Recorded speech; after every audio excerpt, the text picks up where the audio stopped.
Legend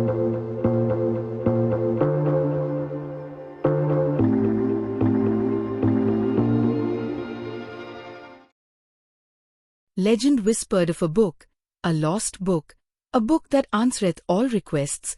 They said it appeared only to those chosen by the book and vanishes in the face of greed. Many sought after this book, kings, rulers, but none could find it. It's known to have destroyed empires, dynasties, caused war. After so many years have passed without any sight of the book, many believed it was lost, and to some it's nothing but myth, a story told to brainwash people into believing in the existence of magic. But is it? Or did this book reappear and choose Sundarpur, a village of farmers and potters?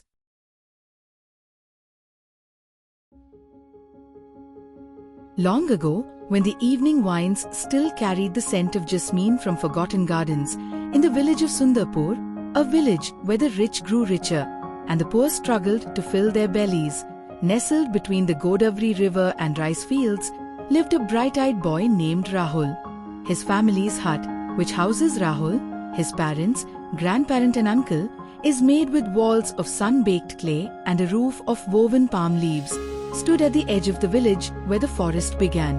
Rahul's father, Ramesh, was a farmer who spent his days bent over the fields, his hands calloused and his back aching. His mother, Lata, stitched torn clothes for the village women in exchange for a handful of rice or a few copper coins. Feeding every day was a struggle. They couldn't afford many things they needed, which is something common even among the other villagers. But love is still evidence in the village. Despite their hardships, they never let Rahul see their sorrow. But Rahul knew. He knew when his mother skipped meals so he could eat. He knew when his father sold their only cow to pay off a debt to the village moneylender. And he knew when the schoolmaster, Guruji Sharma, gently told him, "Beta, without books and fees, I cannot let you sit in class anymore." Every morning, Rahul would press his face against the wooden slats of the village schoolhouse, listening to Guruji Sharma teach the alphabet. With a wishful look in his eyes, he watches the students receive lessons. His fingers traced shapes in the dust, mimicking the letters the fortunate children wrote on their wooden slates. "Again you're here like a stray puppy," chuckled Mohan, the potter's son, as he emerged from class. He held out his slate. "Look, today we learned to write our names." Rahul's calloused fingers hovered over the chalk marks. "It's beautiful," he whispered. Then, noticing Mohan's worn sandals, he added, "Your toes are poking out again. Amma can stitch them tonight." Mohan shook his head. "Your mother already mends half the village's clothes for free.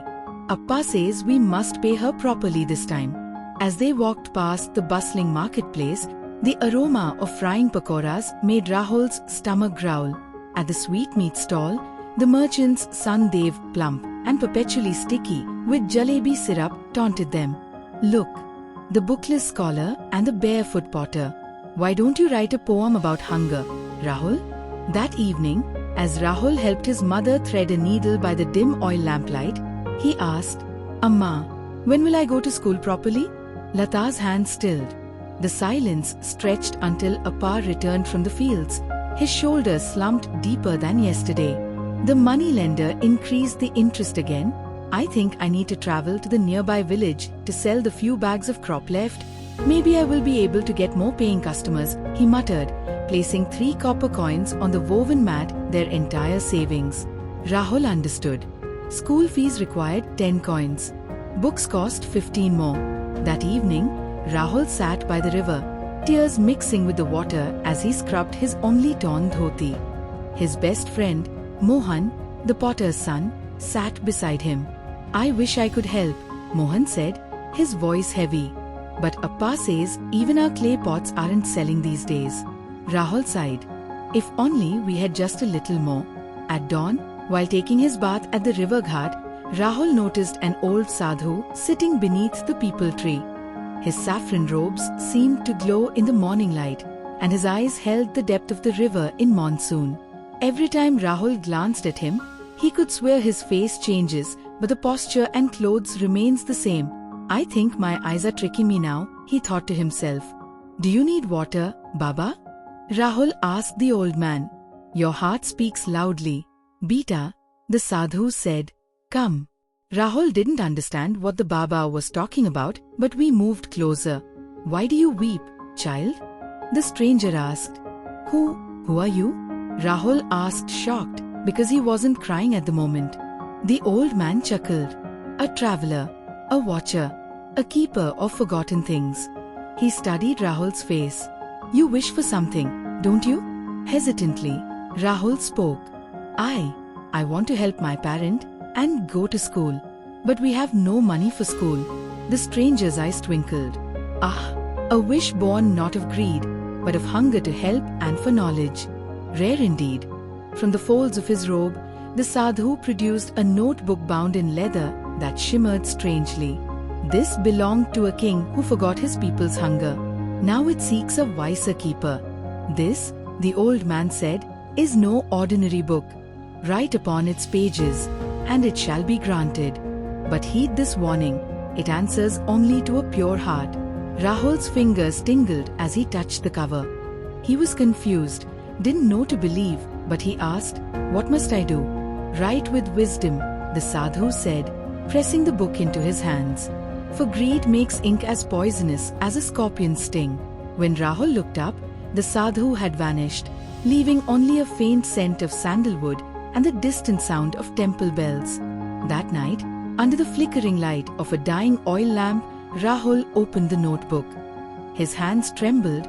He didn't know what to do with the book. The words of Baba echoes in his mind. He had many questions. Could this be real? Was it an imagination? But the book in his hands says otherwise. Then he wrote, I wish for new school books. A soft golden light spilled from the page, and suddenly, 3 crisp books appeared before him.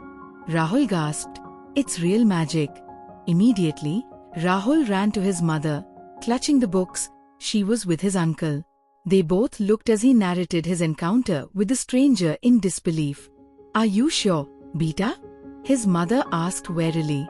Yes, ma. A kind stranger gave the book to me, Rahul said. Her eyes softened. Then it seems the gods have smiled upon us. But be careful. Nothing good comes for free. Now let's go to school. Rahul looked to his uncle, expecting him to collect the book. No, Beta. The book came to you. That only means you are the real owner. But take heed to your mother's word. Do not abuse the power of this book, his uncle told him reassuringly. For the first time in months, Rahul sat on the school's dusty floor, surrounded by chanting children, his heart swelling with joy. Later that day, under the moonlight, Rahul carefully wrote in the notebook, I wish for Mohan to have new sandals. A gasp came from outside. Mohan stood there, barefoot as always, having come to share his single roti. Before their eyes, sturdy leather chappal appeared. Rahul told his best friend everything that happened yesterday, and Mohan was shocked. It knew exactly my size. Mohan trembled, looking at the sandals. He asked him why he hasn't wished for gold and plenty food. Rahul told him of what the Baba warned him of and the words of his parent. And I have just little needs. Amma and Appa have been able to clear their debt finally, so we are doing okay. Word spread through the village like monsoon rains. Soon, Rahul was writing wishes at the peepal tree. For old widow Radha, a new thatch for her leaking roof. For the Dhobi's daughter, medicine for her fever. For Guruji Sharma, spectacles that don't break. Each wish came true, but always exactly as needed, no more, no less. The notebook seemed to have its own wisdom. Rahul, without writing anything more for himself or his parents, seems to be doing better. It almost seemed like having the book in the house alone was a blessing on its own. News of Rahul's sudden fortune reached the ears of Hirachand, the village's richest and most ruthless moneylender.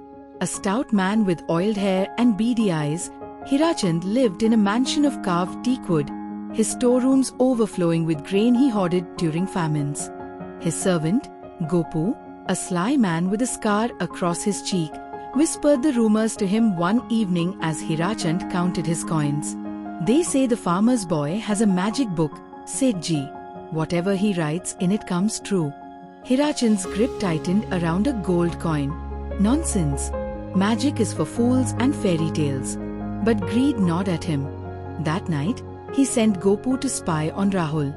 Hidden by the window side, Gopu watched as Rahul wrote in the notebook, attending to a villager's request. "I wish for your leg to heal." In a shimmer of light, the broken bones began to mend itself back. Gopu's jaw dropped. He rushed back to Hirachand. "It's true," said Ji. "The book is real." Hirachand slammed his silver cup down. "This peasant boy undermines me. If people get what they need for free, who will borrow from me? I'll have that book. Maybe I can finally have my heir. And then we'll see who this village truly depends on. With that book, I could own the entire village. No, the entire kingdom." Gauri, Hirachand's daughter, was standing by the door, hearing all their conversation. That evening, as Rahul returned from the fields, a shadow detached itself from the neem trees. It was Gauri, Hirachand's daughter, her silk lehenga rustling as she blocked his path. "They say you perform miracles," she said, her voice sharp as her coal-lined eyes. "Can your magic book give my father an heir?" Rahul stiffened. Everyone knew Hirachand's despair at having no son. "The notebook doesn't work for selfish." "Selfish?" Gauri's laugh was brittle. "Why you play God with your magic? Remember, even saints need protection. So protect that stupid book of yours." She brought a knife and threw at his feet. "My father isn't a patient man. You know how to use that, right?" 3 nights later, Rahul awoke to choking smoke. Their cooking fire had mysteriously spread. As the family rushed outside, shadowy figures slipped into their hut. By the time the villagers put out the flames, the notebook was gone. "Amma, Appa, the notebook. It's been stolen." Ramesh's face darkened. Who would do such a thing? Lata clasped her hands. Only someone with great greed would take a child's hope. Rahul knew. Hirachand. Meanwhile, in his opulent bedroom, Hirachand cackled as he held the notebook. "First, I'll test it," he muttered. He wrote, "I wish for a bag of gold coins."